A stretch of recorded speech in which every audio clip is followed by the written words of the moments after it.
Salam saudaraku, selamat mengawali pekan ini dengan mendengarkan firman Tuhan di program Masalah Itu Baik.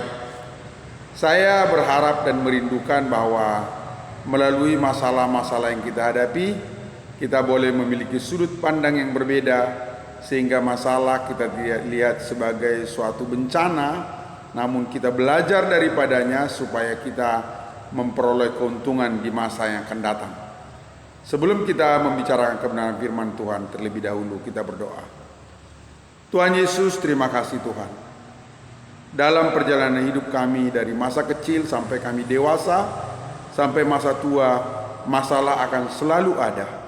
Biarlah mata kami boleh terbuka, melihat, belajar, merenungkan, memperhatikan setiap masalah, dan boleh ya Tuhan, mengambil suatu tindakan di masa depan yang akan menghindarkan kami dari masalah yang lebih berat. Terima kasih Tuhan, kepada mula hati kami percaya. Dalam nama Yesus kami berdoa. Amin. Saudaraku, terlebih dahulu sebelum saya melanjutkan pembicaraan kita membaca Alkitab dari 1 Samuel 8 ayat 1 sampai 6, saudara.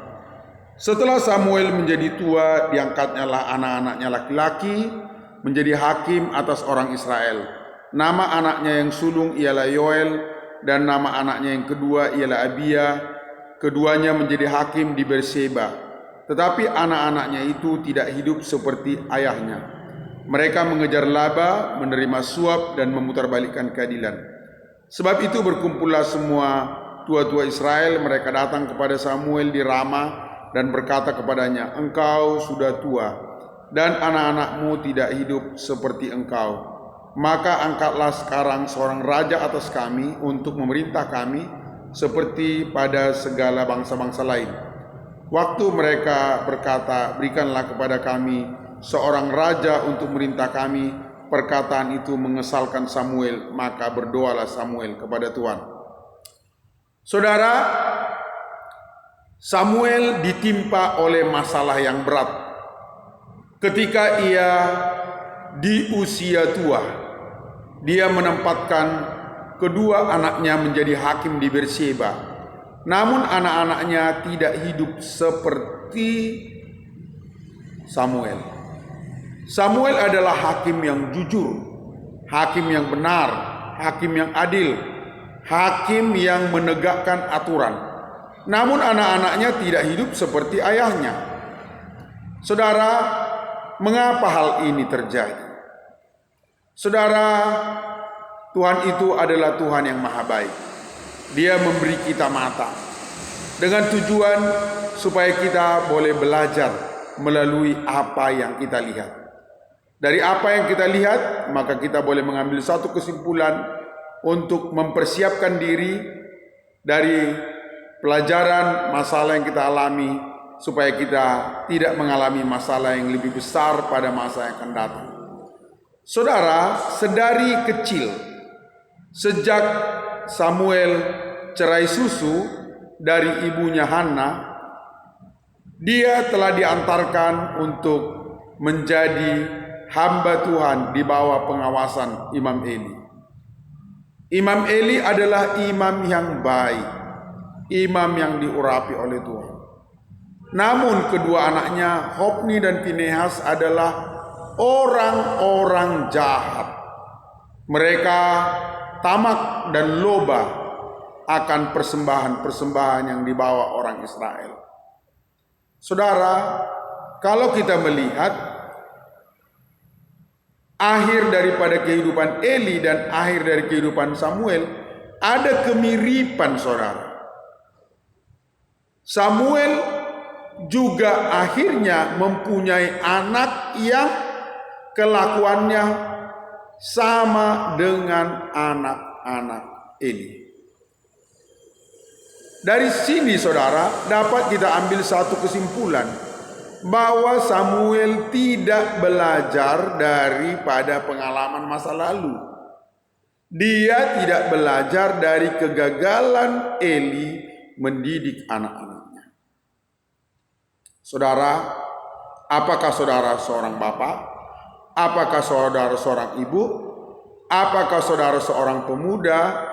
Apakah saudara seorang remaja? Atau siapapun kita pada hari ini yang mendengar firman Tuhan ini, saya katakan kepada saudara-saudaraku semua, belajar dari pengalaman kita.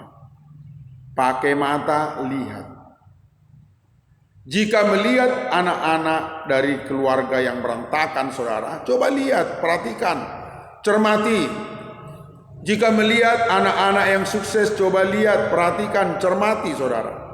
Hidup bukan hanya mengejar harta benda, tetapi hidup adalah belajar. Samuel dituliskan di dalam 1 Samuel pasal 7 ayat 15 sampai 17 begini. Samuel memerintah sebagai hakim atas orang Israel seumur hidupnya. Dari tahun ke tahun ia berkeliling ke Betel, Gilgal dan Mispa dan memerintah atas orang Israel di segala tempat itu. Lalu ia kembali ke Rama, sebab di sanalah rumahnya dan di sanalah ia memerintah atas orang Israel dan di sana ia mendirikan Misbah bagi Tuhan. Kehidupan Samuel sebagai seorang hakim Israel adalah kehidupan yang sibuk. Dia selalu berpindah tempat dari Betel ke Gilgal dan Mispa. Kesibukan, sibuk.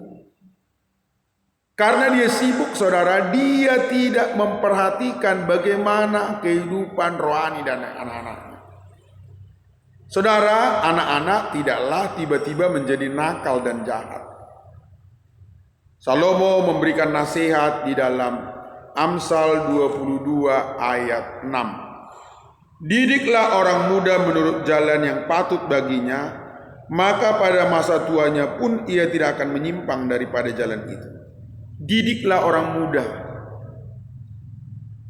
menurut jalan yang patut baginya.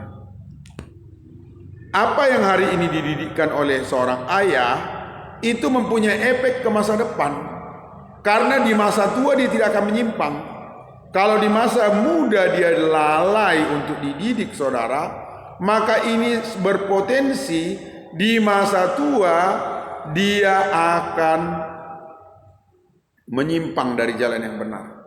Sekalipun ayahnya dan ibunya adalah orang yang benar, belum tentu anak-anaknya akan menjadi orang yang benar.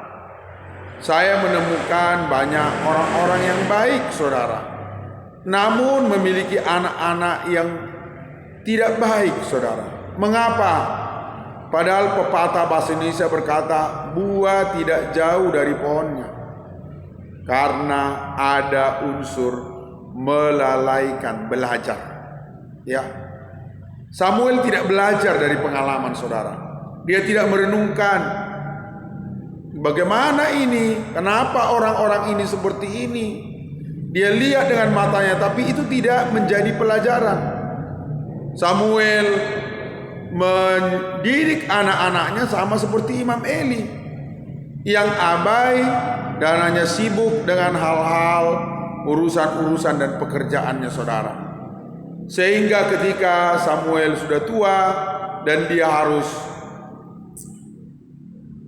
tidak bisa lagi giat untuk bekerja, dia menempatkan anak-anaknya di Berseba untuk menjadi hakim. Maka anak-anaknya menyimpang, saudara. Banyak orang tua memanjakan anaknya dengan fasilitas-fasilitas hidup, tapi tidak mendidiknya dengan cara yang benar, saudara. Orang-orang seperti ini jika kelak diberi kesempatan untuk menjadi hakim atau penguasa, saudara, maka mereka akan mengulang apa yang dilakukan oleh orang tuanya. Orang tuanya sibuk mengejar harta, dia juga sibuk mengejar harta, saudara. Tidak salah kalau Rasul Paulus menasihatkan kepada Timotius, asal ada pakaian, asal ada makanan dan pakaian cukuplah. Sebab orang yang mengejar harta akan jatuh ke dalam berbagai-bagai jerat. Saudara, Bapak, Ibu, dan saudaraku semua, jangan sibuk dengan segala macam harta dunia. Ingatlah, saudara, karena ada masa depan. Kita tidak selama-lamanya hidup di dunia ini, saudara. Kita juga tidak tahu kapan kita mati. Karena itu saudara, setiap hari kita haruslah memperhatikan, belajar, ya, belajar, merenungkan, perhatikan kehidupan kita, perhatikan kehidupan orang lain. Saat kita melihat keburukan, ada orang emosi, marah dan lain sebagainya, biarlah itu semua menjadi pelajaran bagi kita. Aku tidak boleh seperti dia. Karena apa? Ingat saudara, kita tidak tahu kapan kita mati. Ketika kita mati, apakah kita benar di hadapan Tuhan? Apakah kita layak di hadapan Tuhan? Atau kita tidak tahu? Kita terjerembab ke masa depan. Kalau Samuel itu hanya kesedihan sesaat, saudara. Walaupun ya tentu itu akan berefek jangka panjang ya. Tapi dia sesaat. Ada kesedihan yang kekal di neraka. Manusia masa kini hanya sibuk mengejar harta dunia. Di samping itu saudara, begitu banyak orang hanya sibuk main medsos, saudara. Waktunya untuk medsos, wah, terbuang banyak.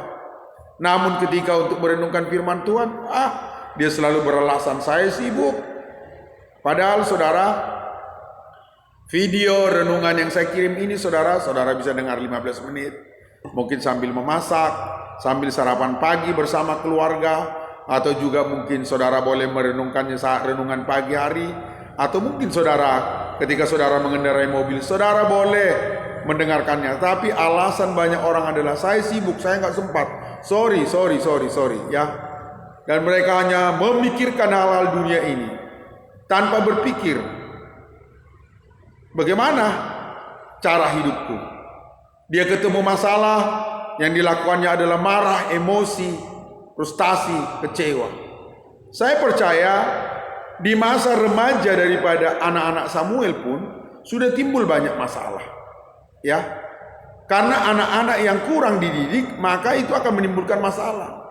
Tetapi karena Samuel itu sibuk, ya, maka untuk menutup kekurangan-kekurangan ini ya mungkin harta yang diberikan kepada anak-anak ini, ya, apalah yang dibutuhkan mereka, ya semua dicukupi sehingga mereka merasa kehidupannya hampa, saudara.